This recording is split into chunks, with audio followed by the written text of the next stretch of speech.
ایک دن صحابہ سے فرمایا میرا دل چاہتا ہے کہ ہر مومن کے سینے میں سورہ ملک ضرور موجود ہو، یہ میری تمنا ہے، حضور نے فرمایا۔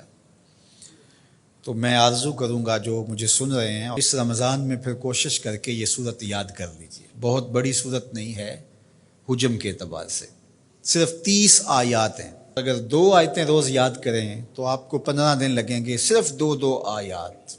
تبارک الذی بیدہ الملک وہو علی کل شیء قدیر، ایک تو یاد ہو گیا، آپ کو سبق کا آغاز ہو گیا۔ اب باقی 29 آیتیں رہ گئی ہیں، تو میں چاہوں گا کہ میرے جملہ سننے والے اور آپ جتنے لوگ موجود ہیں یہ ارادہ کریں، عزم مصمم کہ ہم نے سورہ ملک یاد کرنی ہے، اور یہ میری آرزو نہیں ہے، یہ میرے حضور کی آرزو ہے۔ اللہ اکبر۔ تو حضور نے فرمایا انا سورۃ فی القرآن 30 آیۃ، فرمایا قرآن مجید میں ایک سورت ہے جس کی صرف 30 آیات ہیں۔ اگر کوئی شخص اس سورت کی تلاوت کرتا ہے تو اللہ تعالیٰ جل شانہ اس کی برکت سے اس کی مغفرت فرما دیتا ہے، اور فرمایا کہ وَهِيَ تَبَارَكَ الَّذِي بِيَدِهِ الْمُلْكُ، اور وہ سورت ہے تبارک الذی بیدہ الملک، سورہ الملک ہے۔ مجھے امید ہے کہ آج جا کر ہی آپ جو ہے وہ اس سبق کو شروع کر دیں گے، اور اگر آپ کو 5 آیتیں بھی آج یاد ہو گئیں یا 3 آیتیں بھی یاد ہوگی تو آپ کو لگے گا کہ کوئی مشکل کام نہیں ہے۔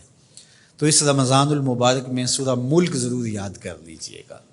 آقا کریم نے ارشاد فرمایا جس نے استغفار کو لازم کر لیا تو اللہ تعالیٰ جل شانہ ہر غم سے، ہر مشکل سے، ہر تکلیف سے اس کے لیے کشادگی پیدا کر دے گا، ہر اذیت دور کر دے گا، اور ہر مشکل اور ہر پیچیدگی سے اس کے لیے راستہ پیدا کرے گا، اور اللہ تعالیٰ جل شانہ اس کو وہاں سے رزق دے گا جہاں اسے گمان بھی نہیں ہوگا۔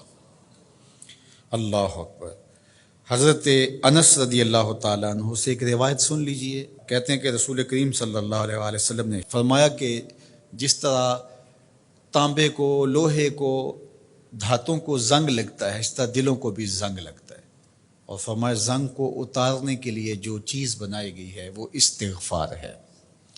تو استغفار دلوں کا زنگ اتارتا ہے۔ قرآن مجید کی تلاوت، کثرت ذکر، موت کی تذکیر اور استغفار، یہ دلوں کا زنگ اتارتا ہے۔ اللہ اکبر۔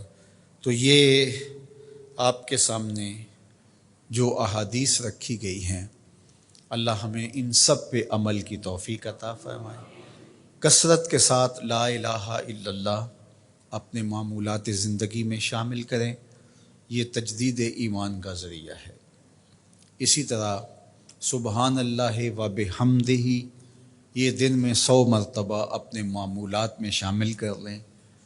اگر سمندر کی جھاگ سے بھی زیادہ یا اس کے برابر بھی گناہ ہوئے تو یہ کلمات صرف 100 مرتبہ پڑھنے سے سارے گناہ بخش دیے جاتے ہیں۔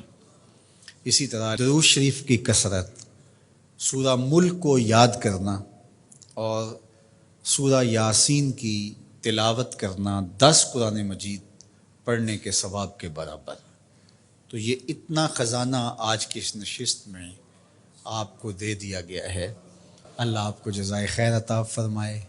تو یہ یاد کر لیں ماہ صیام کے اندر، انشاءاللہ آپ کو بڑا نور نصیب ہوگا۔ بہت ساروں کو تو یاد ہوگی، اور جس کو نہیں ہے تو پڑھنا تو آج سے شروع کر دے سورہ ملک روزانہ۔ لیکن باقی حضور کی جو آرزو تھی، حضور نے ایک تمنا کی ہے، حضور کے دل میں ایک خواہش تھی کہ اگر یہ ہو جائے تو امت کے بھلے کی بات ہے، تو فائدہ تو ہمارا ہوگا، خوش حضور ہو جائیں گے۔ اللہ اکبر۔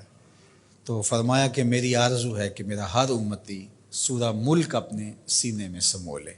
اللہ سورہ ملک کا جمال بھی دے، اس کی تلاوت کا نور بھی نصیب فرمائے، صحت لفظی کے ساتھ اس کو پڑھنے کی، اس کو یاد کرنے کی توفیق نصیب فرمائے۔